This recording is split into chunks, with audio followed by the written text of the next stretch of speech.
about one of my favorite things, multi-purpose spaces. She wants it to be a few things. So she said that they use it for their playroom for their kids. She wants lots of storage, and then they also want some sort of seating option. They don't want it to feel like a sitting room. They don't want it to feel like a playroom. And so how do we marry those two things together to have a multi-purpose space that feels cohesive? We're gonna get into it. My name's Amanda, this is Spruce My Space, where every week I take photos that you submit and show you what I would do if I was designing and decorating. Before I show you the design of what I came up with, I want to first just talk through this space and just like my first impressions. I love the light that comes through the windows. I think that it's such a good focal point. I like that the room is very symmetrical and balanced, and then I like this arched kind of opening. Whenever we have a window like this, do you see how the curtains are like right up to the edge? The rod is like right here down on it. What we want to do is we want to bring that curtain rod up, and we want our curtains to sit outside the window. This makes the room look a lot larger. You see how just by moving that curtain rod up and then widening them a little bit, it just makes the ceilings feel taller. It makes the room feel a lot wider. I think that by adding some sort of element on the back wall of like a dark feature,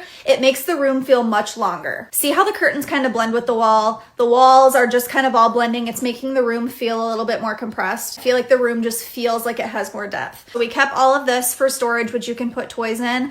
I also think that by having like a little bookshelf or something like this along this wall right here is a great way to tie in just like another element of like texture, but it's also functional by putting like the books. By getting two really comfortable swivel chairs gives you a lot of versatility. Also some sort of soft ottoman. That's really great in a multi-purpose space, is having furniture that can be kind of moved around as needed. Anytime that you can add some sort of like gallery wall like this where you can put family pictures, it just makes the room feel a little bit homier, a little bit more cozy. See how the room, we talked about this before, but the room is very symmetrical. So when we look at this room, we see the window and the curtains. We want to make sure that both of these walls feel visually balanced. We wouldn't want too much on one wall, not as much on the other. So you can see I kind of did the same shape with this and these. Even though they're two different prints, I wouldn't do the same thing on each wall, but we just want the overall shape and visual weight. So do you feel how that feels kind of balanced? I swapped out the light. You can see here we have the circle light.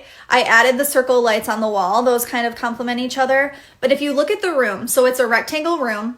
We have a rectangle shelving unit here. We have a rectangle rug, rectangle, rectangle, rectangle. We want to soften the room a little bit, which is why I went with the lights that are circled. So if we didn't have that shelving unit here and you did some sort of like DIY bookcase built in, I love this. We're getting so much storage down here. You have shelving up here that you could do baskets for more toys. But adding something like this in like a wood tone paired with this being wood here, if those two tones were to match, this would be so beautiful. But I would love to know if there's anything that you would add or change, and be sure to follow along for weekly room transformations.